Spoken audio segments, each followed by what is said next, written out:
इस वीडियो में करेंगे यहाँ पे हम यूनिट सेकंड प्लांट साइकोलॉजी, जिसको 3 चैप्टर है। पहला चैप्टर है आपका एब्जॉर्प्शन बाय द रूट्स, जो कि सेलेनर ग्रुप का 4th चैप्टर है। तो स्टार्ट करते हैं। फर्स्ट क्वेश्चन है, plant psychology is a branch of the biology which deal with the of the plant. Plant psychology कौन सी ब्रांच, यानी किसमें हम किस चीज़ की स्टडी करते हैं।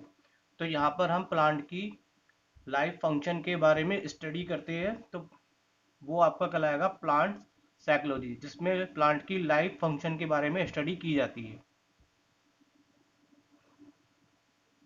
लाइफ फंक्शन में कौन कौन से फंक्शन इंक्लूड होते हैं, तो देखिए यहाँ पे ऑल ऑफ दिस लिख रखा है मैंने यहाँ पे, तो इसका मतलब है सारे ऑप्शन है। तो cells, tissue, organs, organ system और ऑर्गेनिज्म, ये लाइफ फंक्शन होते हैं सारे प्लांट के। The roots not fix only the plant, जो रूट्स होती है वो प्लांट को सॉइल में फिक्स ही नहीं रखती, बल्कि उसका कुछ अदर पार्ट भी होता है, फंक्शन जो उसको सपोर्ट बनाए रखता है।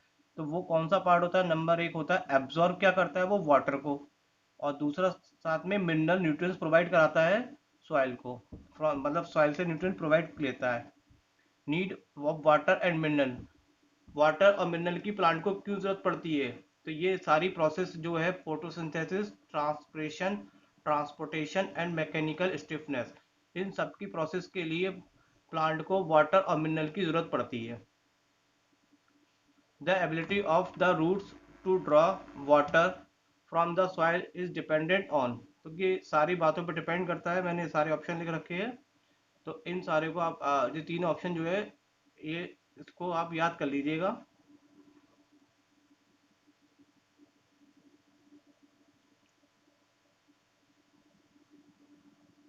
Roots here contain large vacuoles filled with the sort of solution।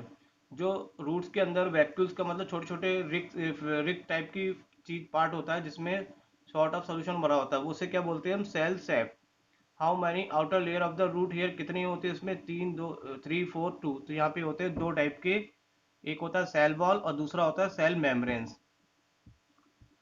एक ऐसी परमेबल जो पतली हो, जिसमें वाटर का मूवमेंट मॉलिक्यूल का हो, और साथ में अदर जो उसमें डिजोल्व पार्टिकल है वो भी फ्रीली मूव हो जाए, इन एंड आउट, मतलब अंदर आ सके और बाहर जा सके। तो वो कौन सी चीज होगी जो इन चीज को अलाउ करती है? तो वो होती है cell wall.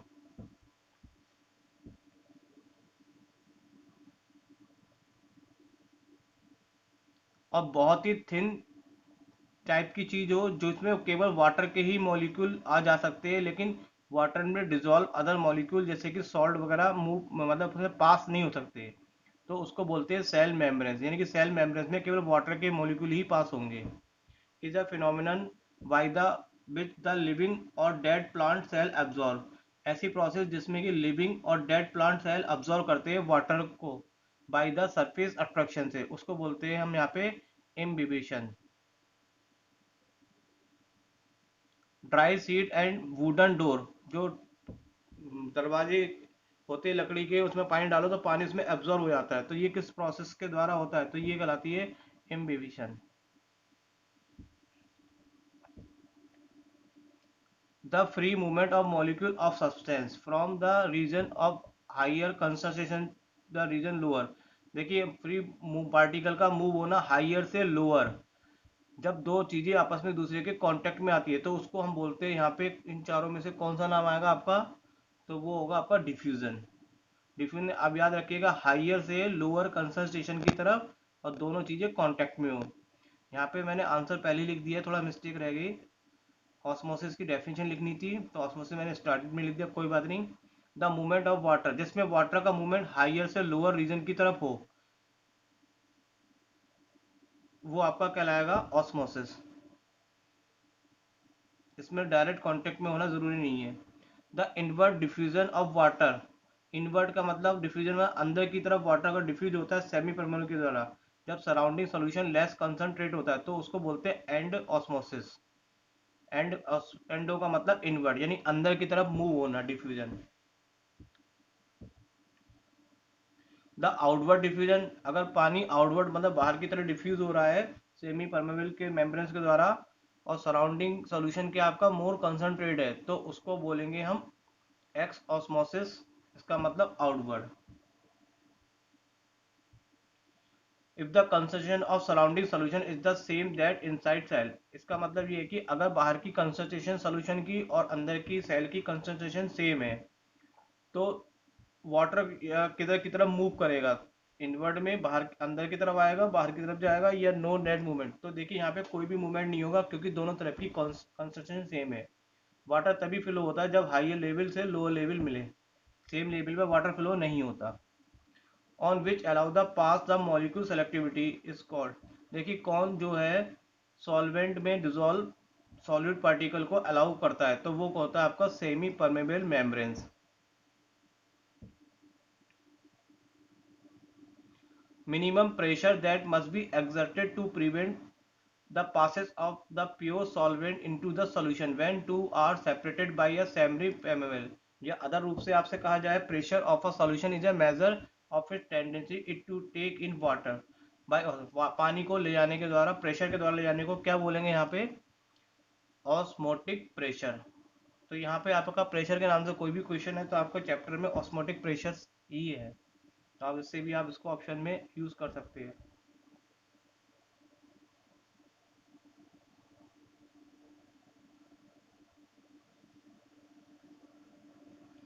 Relative concentration of the solution that determine the direction and extent of diffusion is called।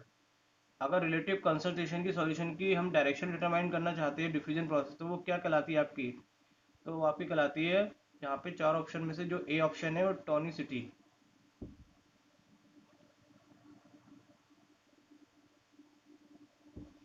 How many type of tonicity, tonicity तीन टाइप के होते हैं, आइसोटोनिक, हाइपोटोनिक और hypertonic, three types. The relative concentration of water molecule and solute on either side of the wall membrane। अगर दोनों तरफ की same concentration है तो उस केस में सॉल्यूशन में कोई भी मूवमेंट नहीं होगा वाटर मॉलिक्यूल का।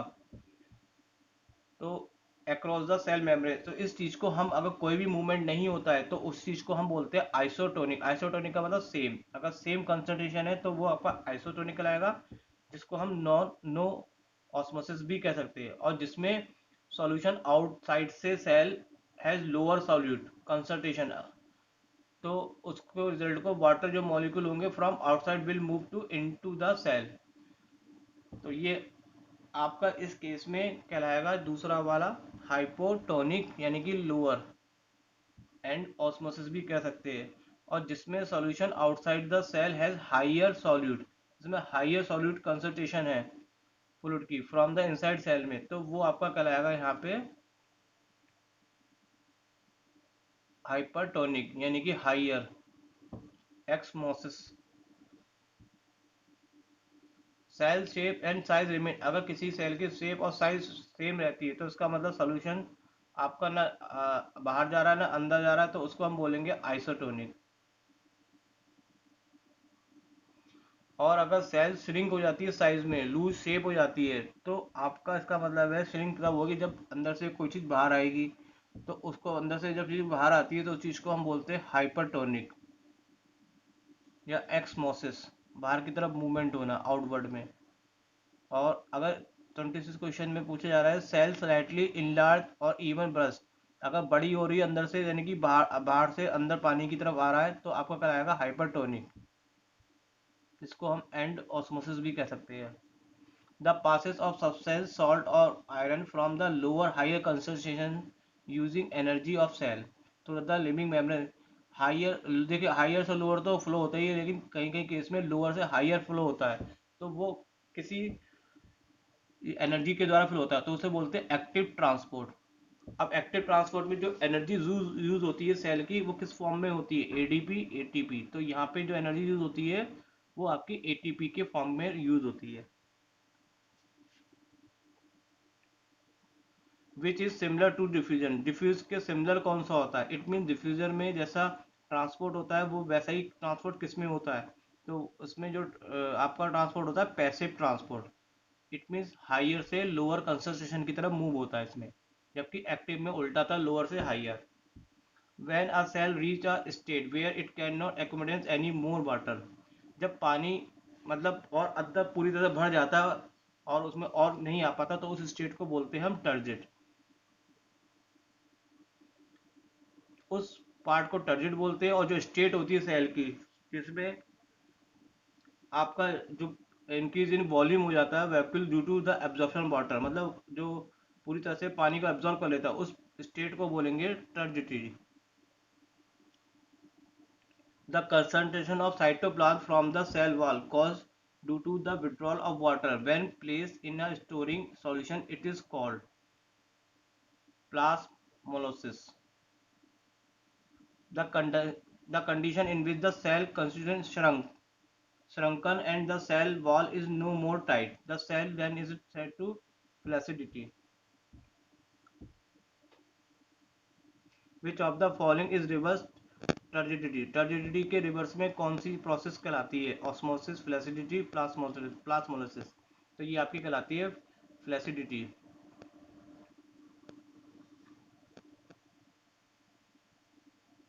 The recovery or the reversible of the plasmolysis is called turgid, flaccidity, deplasmolysis और none of these। तो रिवर्स में जो कहलाता है वो डीप्लास्मोलिसिस प्रोसेस है। Uses of turgidity to plant, plant के लिए टर्जिडिटी का यूज क्यों होता है? तो ये सारे ऑप्शंस आएंगे इसमें, all of this. It provide rigidity to support tissue such as leaves. Turgor pressure help to push the through the hard ground. Turgor in the opening and closing of stoma. Turgor in root cell build up the root pressure and turgor movement। तो ये सारे options इसके use होते हैं। Salting of meat या फिर additional of salt to pickle. Pickle मतलब अचार में हम देखिए नमक मिला के रखते हैं ताकि उसमें काफ़ी दिनों तक वो अचार चलता रहे, उसमें बैक्टीरिया अपने आप मरते रहे। तो इस प्रोसेस को हम क्या नाम देते हैं? Plasmolysis. Weeds can be killed in a playground by sprinkling excess salt around their base। या फिर कह सकते हैं excess application of fertilizer in the agricultural field may similarly damage the root and diminish the yield। तो ये भी process किसके द्वारा होती है? प्लास्मोलिसिस के द्वारा। The pressure develop in the root due to the continued inward movement of water through cell to cell osmosis which help in the ascent of cell upward through the stem। दूसरी definition भी लिखी है, इसको आप पढ़ लीजिएगा। तो ये कहलाती है आपकी डेफिनेशन किसकी है? रूट प्रेशर की।